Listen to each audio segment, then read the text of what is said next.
Alors, finissons d'en parler. La sortie de l'album est arrivée, et pour compléter la suite de ma vidéo, il fallait que j'écoute l'entièreté de cet album. Oui, il faut rester pro au bout d'un moment. Donc, sur cette vidéo, on va parler de la communication autour de cet album, de toutes les musiques de cet album, des ressentis après la sortie, et d'un sujet qui me gêne énormément que je vous glisserai à la fin. Commençons d'abord par la communication. En termes de communication, ils ont fait fort les gars.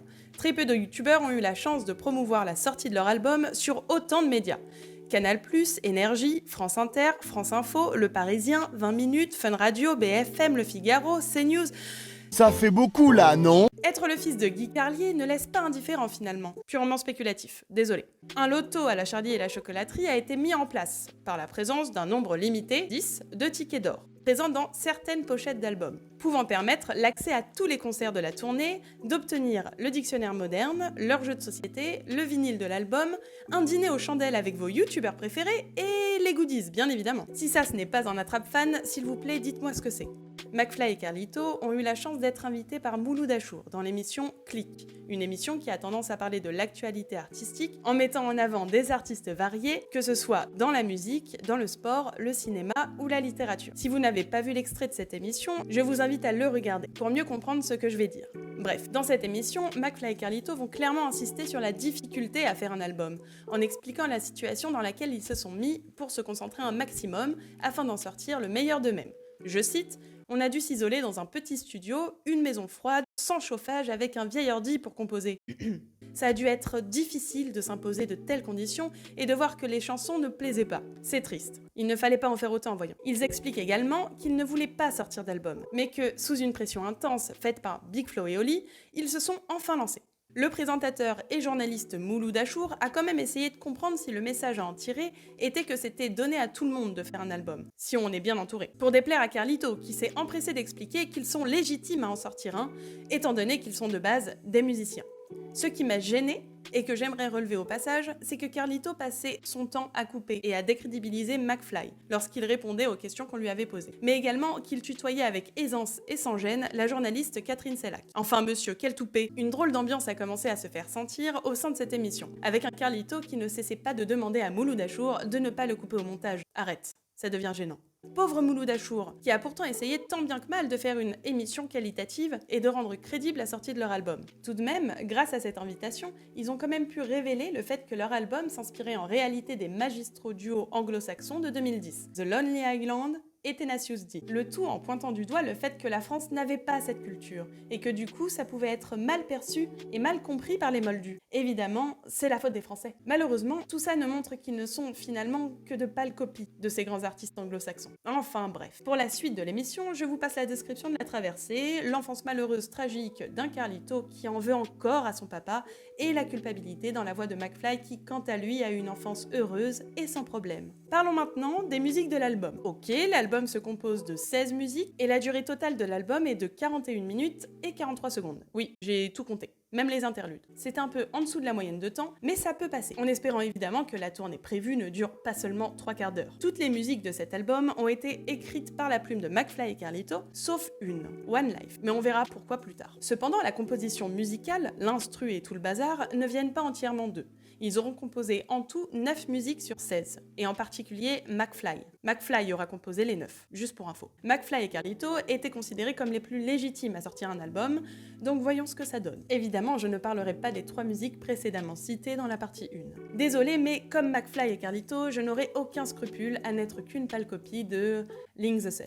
Numéro 1, Bonsoir. Une musique ne durant que 40 secondes, sonnant comme une intro et poussant la chansonnette pour nous expliquer ce que l'on va écouter. Je cite, un album qui va cartonner en toute humilité. Malheureusement, dès la première musique, ce ne sont pas seulement eux qui la composent, mais en collaboration avec Alexis Bardinet. Voilà, en fait je n'ai rien d'autre à ajouter, ils ne disent que ça. Numéro 2, Winter Body, une musique qui sonne entièrement techno et électro, ayant pour refrain Winter Body, le corps de l'hiver. Il parle du laisser-aller en énumérant les mois et les fêtes qui les composent. Hiver, Noël, février, galette. Numéro 3, On veut choquer personne, composé essentiellement par Martin Bonamy. Dommage que ce ne soit pas eux, car je l'ai trouvé plutôt ambiançant. Les paroles sont cependant écrites par McFly et Carlito d'une allure volontairement niaise, nous laissant un peu nostalgiques d'une époque dans laquelle ils travaillaient pour Golden Moustache, car les paroles de la chanson font en fait penser au sketch Pas d'amalgame, en illustrant deux personnages qui finissent par ne plus rien faire, car ils ne veulent choquer personne. Je veux quand même vous laisser un petit passage de la musique qui m'a donné quelques frissons, tellement c'était vrai. L'amour, c'est mieux que la haine, la guerre, c'est que des problèmes. Numéro 4, je ne suis pas chauve, on l'a déjà vu, je n'ai plus grand chose à ajouter. Numéro 5, Vladivostok, Kickflip. Une interlude d'1 minute 30 qui n'a visiblement rien à faire dans un album. Clairement, non, juste pour nos oreilles, vraiment, par pitié. Cet extrait a plus sa place dans une vidéo humoristique parce que c'est drôle et décalé. Mais quand on écoute l'album en entier et que ça glisse sur cet extrait, ça peut te pourrir une journée. Numéro 6, TikTok Girl, composé par Tom Devian, Emmanuel Malherbe et Gaëtan Vogt, mais écrite par McFly et Carlito. Numéro 7, le hot dog d'Ikea, une balade de 3 minutes faisant l'éloge des hot dogs d'Ikea en décrivant ses saveurs et le bonheur qu'ils leur apportent. Par contre, lorsqu'on s'attarde un peu, cette musique de 3 minutes se compose en réalité de 28 secondes de couplet pour 2 minutes 30 de refrain. Le tout écrit et composé par Big Flo et Oli. Numéro 8, One Life, une musique de 3 minutes 38 écrite et composée par Big Flo et Oli, encore une fois, et en fait majoritairement interprétée par eux. Et je ne mens pas en vous disant que c'est en fait Big Flo et Oli feat McFly et Carlito, et non l'inverse, comme dit sur la pochette de l'album. En effet, ils n'apparaîtront que pour le refrain et sur un mini-couplet de 20 secondes interprété par Carlito. Le reste, c'est Big Flo et Oli, tout simplement. Numéro 9, Je désire de la moulaga. Alors là, je suis ravie. Du rock à l'ancienne, des paroles vraiment drôles, un rythme super bien trouvé, et enfin des interventions utiles de la part de Carlito. Je vous avoue que ça m'a fait du bien, et de voir que celle-ci a été entièrement faite par eux, je suis rassurée. Malheureusement, c'est la plus courte et elle ne dure que 2 minutes 5.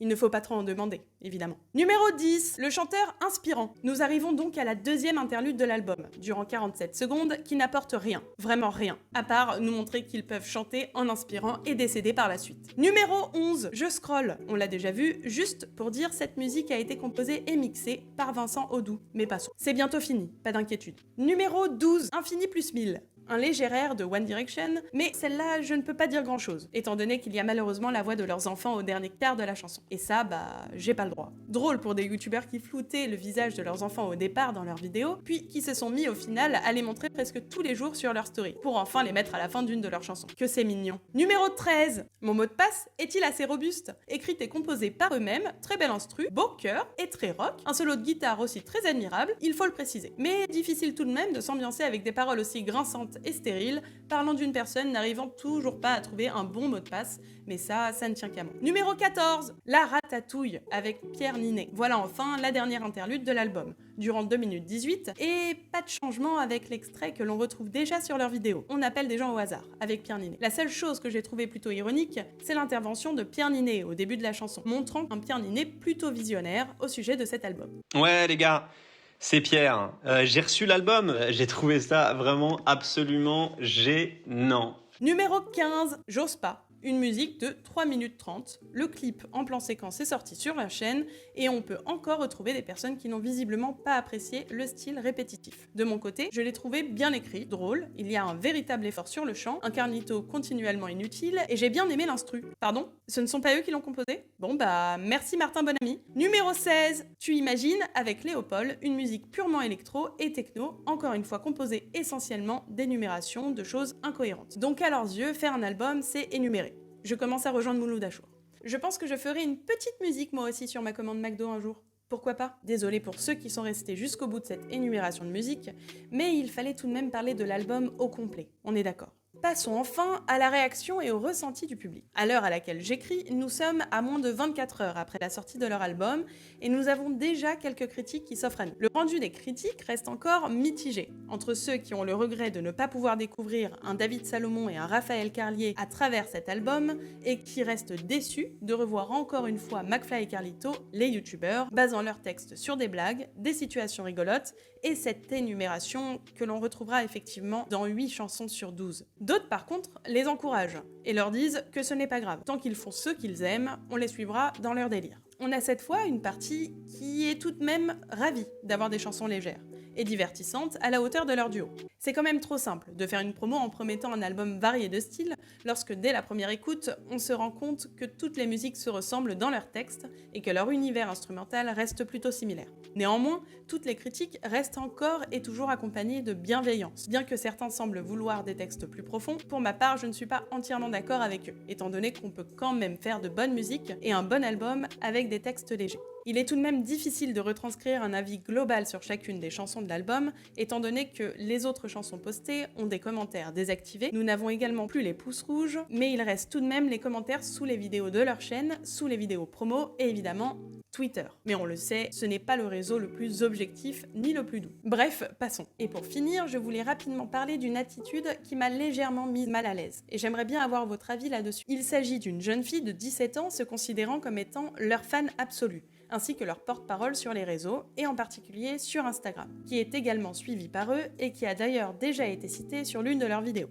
En ce qui me concerne, je ne la citerai pas, vu l'âge et les conséquences qui peuvent suivre. Cette jeune fille a déjà eu des problèmes dans sa vie, a vécu une adolescence difficile et exprime le fait que McFly et Carlito lui ont probablement sauvé la vie. Gros respect. Cependant, elle a déjà été victime de cyberharcèlement dans le passé, justement à cause de son attachement pour eux. Pourtant, celle-ci sera vivement utilisée lorsqu'elle fera tout genre de promotion pour ce duo, et sera d'ailleurs très encouragée par eux et même remerciée à plusieurs reprises. Ce qui se passe, c'est que, sur leur story du 10 décembre, ils mettront en avant les personnes qui ont acheté leur album, mais également cette fille, qui, pour leur faire une surprise, s'est faite tatouer l'avant-bras en hommage à leur duo symbolique. Elle expliquera la signification de ce tatouage, mais également le fait que la première tatoueuse avait refusé de lui faire un tatouage aussi voyant à son âge et par prévention pour ses futurs projets professionnels. Compréhensible, elle est dans ses droits de refuser par éthique un jeune client. La réalisation de ce tatouage aura quand même eu lieu et sera finalement vivement mis en avant par McFly et Carlito. Et je vous avoue, ce qui me gêne, et vous l'aviez sûrement deviné, c'est qu'il y a une forme d'encouragement et de validation fait de la part de McFly et Carlito qui commencerait à perdre une forme de moralité et qui semblerait oublier l'âge de leurs fans. Ils ne sont évidemment pas responsables de ce tatouage, mais restent responsables de l'impact de leur validation. Effectivement, on pourrait quand même se demander si d'autres mineurs s'amuseraient plus tard à se faire tatouer pour la simple et bonne raison qu'ils finiraient probablement sur l'une de leurs stories. Nous sommes désormais au lendemain de la story de McFly et Carlito, montrant le tatouage de celle-ci, et évidemment, comme prévu, elle reçoit actuellement une vague de haine sur Twitter. Désolant. Surtout lorsque l'on sait que le duo lui a envoyé des messages privés en disant qu'elle était la meilleure et qu'elle devrait ignorer la haine qu'on lui inflige. C'est fou, toujours des paroles aussi stériles et sans intérêt. Excusez-moi, mais cette fille reste jeune, et simplement ignorer la haine, ce n'est pas si facile que ça. Enfin bref, j'espère que cette vidéo en aura fait réfléchir certains, et je vous dis à la prochaine.